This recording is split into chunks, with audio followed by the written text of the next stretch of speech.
오늘은 3월 첫째 줄입니다. 오늘 지혜드리게 주시는 우리 주일 본문 말씀은 요한복음 9장 1절에서 7절입니다. 요한복음 9장 1절에서 7절 말씀. 예수께서 길을 가실 때에 날 때부터 맹인된 사람을 보신지라. 제자들이 물어 이르되 랍비여, 이 사람이 맹인으로 난 것이 누구의 죄로 인함이니까? 자기니까 그의 부모니까? 예수께서 대답하시되 이 사람이나 그 부모의 죄로 인한 것이 아니라 그에게서 하나님이 하시는 일을 나타내고자 하심이라.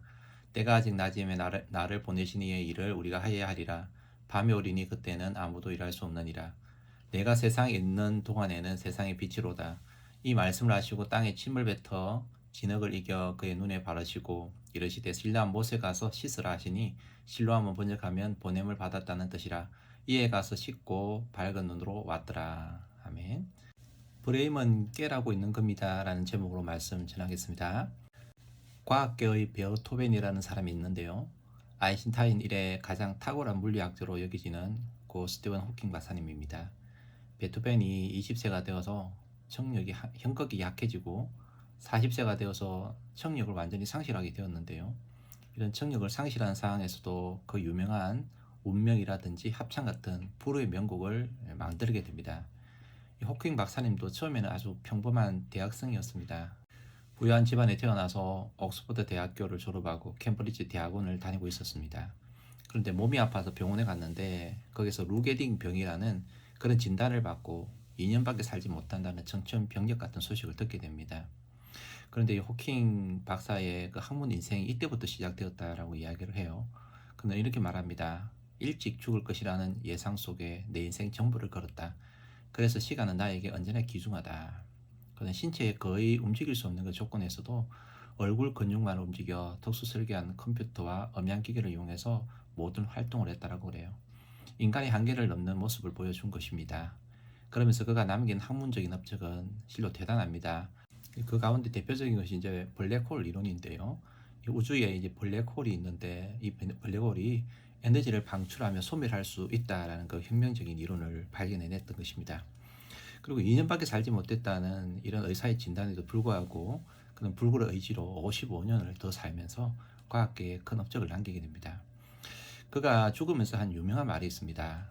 아무리 삶이 힘들어 보여도 당신이 할 수 있고 성공할 수 있는 무언가는 반드시 있다. 이런 유명한 명언을 남기죠. 인생을 살면서 우리를 힘들게 만드는 프레임이 있습니다. 이 프레임이 병일 수도 있고요, 가난일 수도 있고요, 학력일 수도 있고요, 어떤 사람에게 외모가 될 수도 있습니다. 많은 이들이 이 프레임에 갇혀서 힘들어하고 괴로워합니다.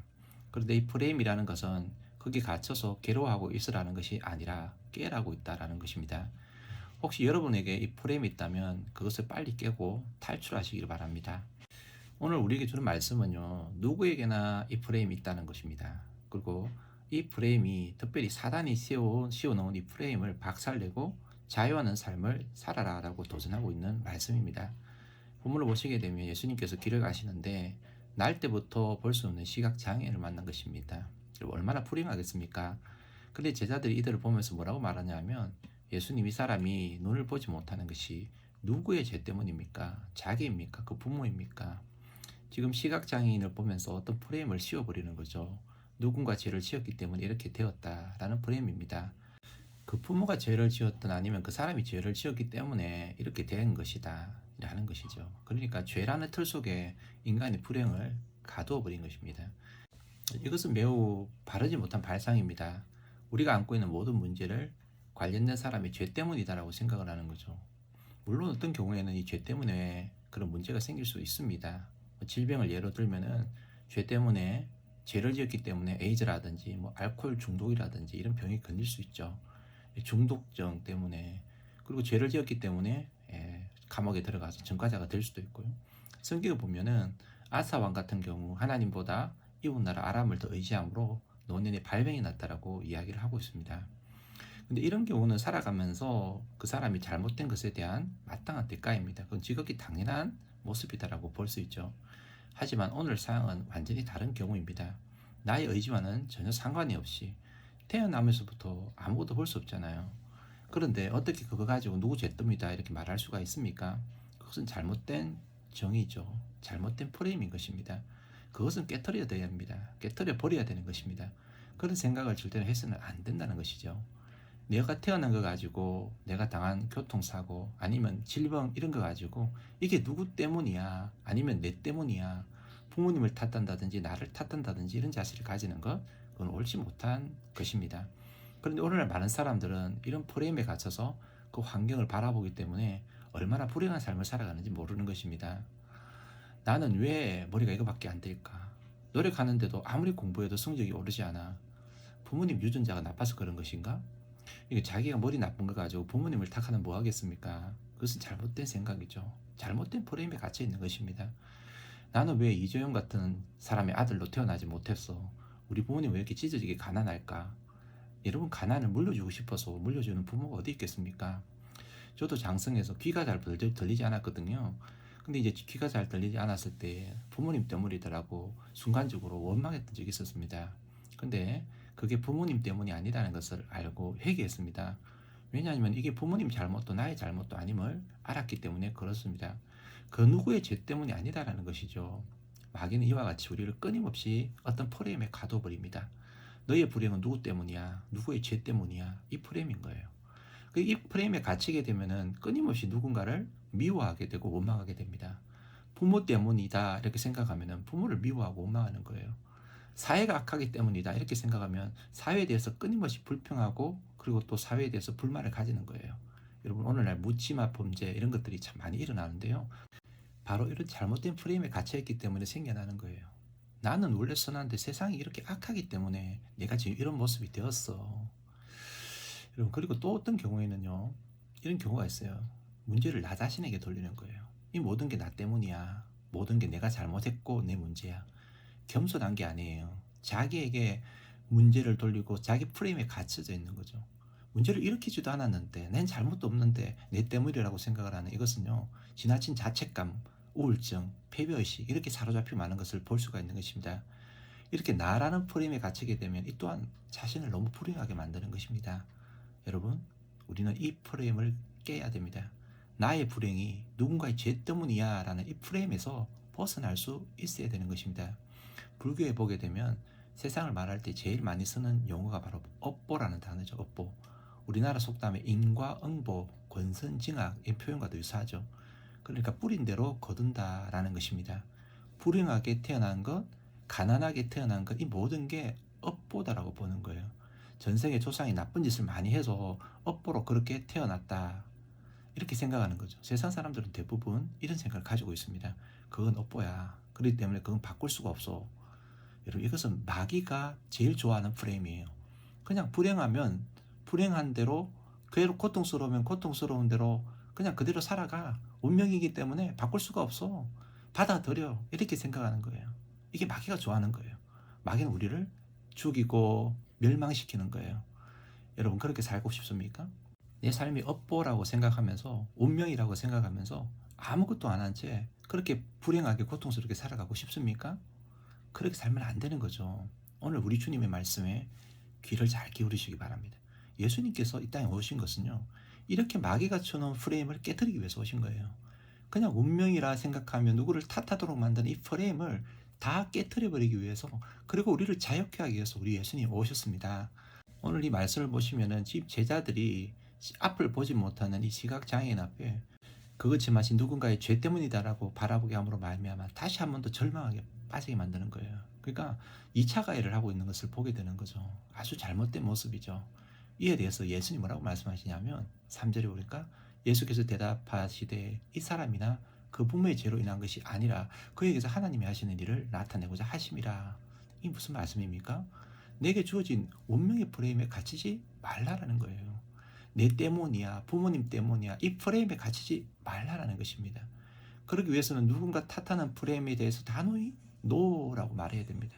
이제는 끝이야, 뭘 할 수 있겠어, 이런 말을 하지 말고 이제부터는 담대히 이렇게 선포할 수 있어야 됩니다. 이제부터는 하나님의 시간이야, 하나님이 일하기 시작하셨어, 이렇게 말하라는 거예요. 프레임에 갇히지 않고 벗어나기 위해서는 틀을 깨어버려야 합니다. 그러기 위해서는 예수님의 말씀처럼 믿음으로 그 말씀을 선포하고 믿음의 길을 걸어가야 합니다. 호킹의 이야기처럼 삶이 아무리 힘들어 보여도 나는 할 수 있고 성공할 수 있는 무언가가 반드시 있다라고 외칠 수 있어야 되는 것입니다. 오늘 우리 예수님이 더 놀라운 말씀하시잖아요. 나를 통해 하나님이 하시고자 하는 일이 있다. 나를 통해 이루고자 하는 하나님의 뜻이 있다라는 거예요.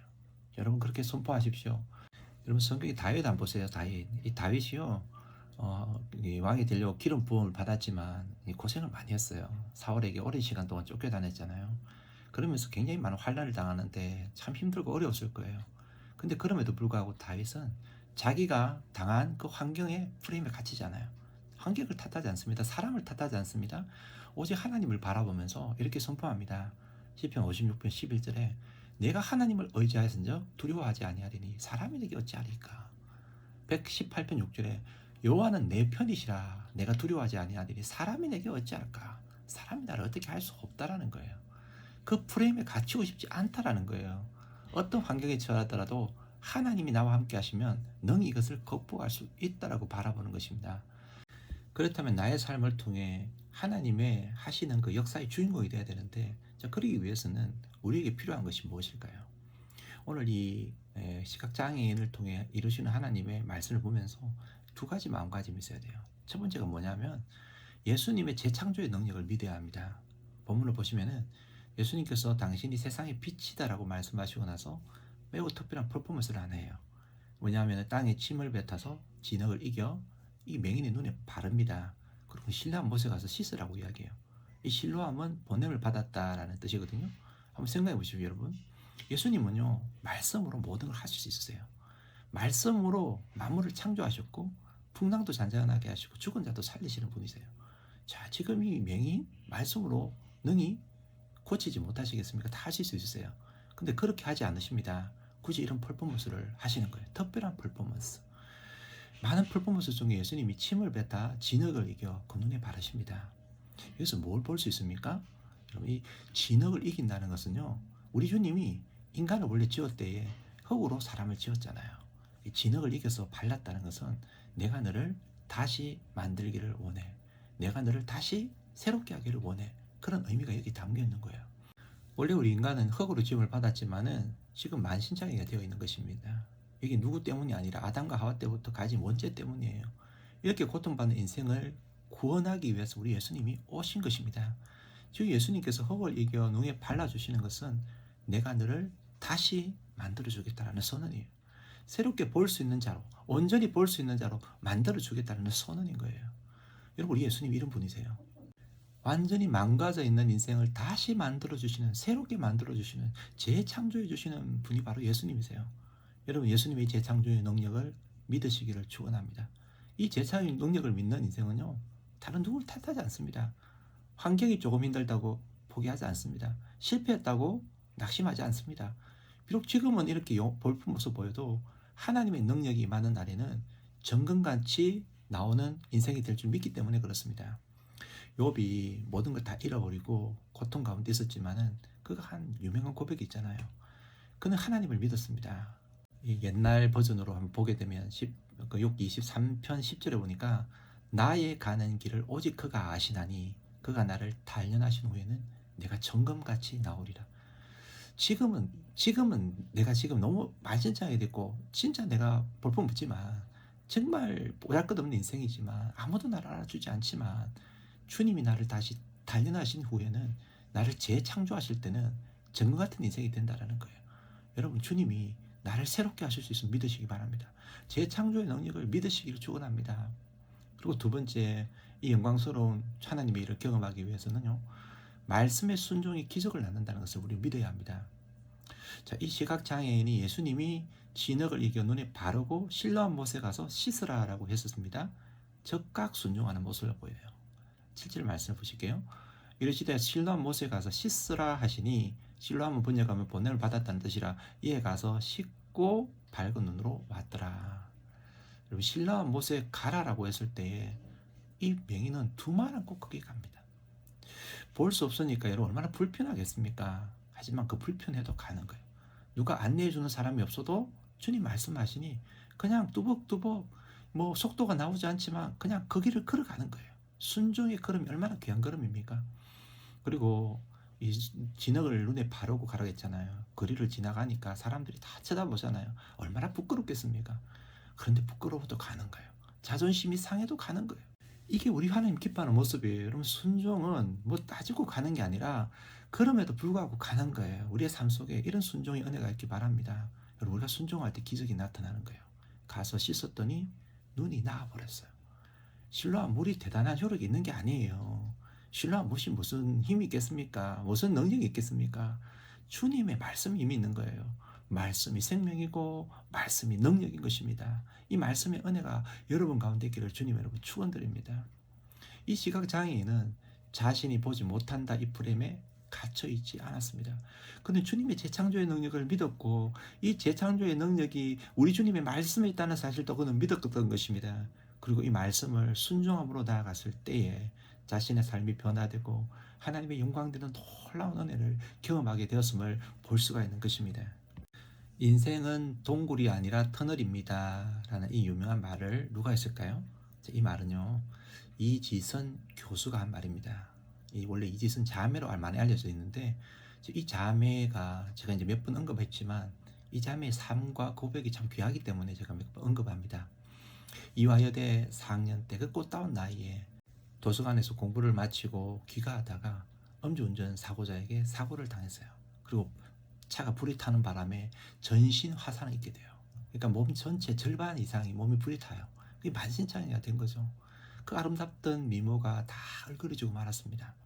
40번이 넘는 수술을 받았지만 회복을 할 수가 없었습니다. 하지만 이 이철순 자매가요, 자신이 가진 그 운명의 프레임, 얼마나 불행한 운명입니까? 그 꽃다운 얼굴이, 꽃다운 그 몸과 몸이 다 망가져 버린 것입니다. 근데 거기에 파묻히지 않습니다. 그 운명의 프레임에 갇히지 않습니다. 그는 거기에 머물지 않았습니다. 그걸 깨뜨리고 나왔습니다. 주님이 함께 하심을 믿고 나왔습니다. 그리고는 자기의 삶을 통해 뭘 할 수 있을까 생각하다가 유학길로 가게 됩니다. 자기처럼 후천적인 장애를 가진 사람들을 돕고자 하는 그런 마음을 가지고 재활 상담을 공부를 하게 됩니다. 그리고는 나중에 자기 모교의 교수가 되는 거예요. 그녀는요, 이렇게 이야기하죠. 그녀는 사고를 당했다는 표현을 쓰지 않고요, 이런 표현을 쓴대요. 사고를 만났다. 사고를 당했다라는 것은 그 프레임에 갇히는 거죠. 자기의 그 고통스러운 프레임에 내가 당해버렸구나.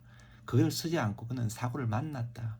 만났다는 표현을 쓰면서 그 사고를 자신의 것으로 만들어가는, 하나님의 기회로, 하나님이 일하시는 시간으로 만들어가는 거예요. 이렇게 이야기합니다. 나는 피해자로 살고 싶지 않았습니다. 만났다라고 말하는 순간부터 이 사고와 헤어지기 시작한 것입니다. 이렇게 이야기하는 거예요. 사고와 헤어지기 시작하고 이제 하나님을 위해서 자신의 삶을 드리기를 시작했다라는 거예요. 누구에게나 인생은 프레임이 있어요. 그게 선천적일 수 있고 후천적일 수도 있어요. 그런 이 프레임은 갇혀서 고통 가운데 살라고 있는 것이 아니라 깨라고 있는 것임을 잊지 마십시오. 여러분에게 어떤 프레임이 있습니까? 저는 무슨 프레임이 여러분 가운데 있는지 몰라요. 하지만 모든 사람은 이 프레임을 가지고 있어요. 근데 거기에 갇히게 되면은 계속해서 위축되고 힘들고 어려운 삶을 살아갈 수밖에 없습니다. 하지만 예수 그리스도로 말미암아, 십자가로 말미암아 이 프레임을 깨뜨리게 된다면 참된 치유와 참된 회복을 경험하게 될 줄 믿습니다. 하나님이 하시는 일을 나타내고자 하십니다. 하나님 여러분을 통해 하시는 일이 있으세요. 여러분들이 그것을 깨게 된다면 주를 위해서 놀라운 일을 이루어 가실 줄 믿습니다. 한 주 동안 이 말씀을 붙들고 승리의 삶을 살아가시기를 주님의 이름으로 축복합니다.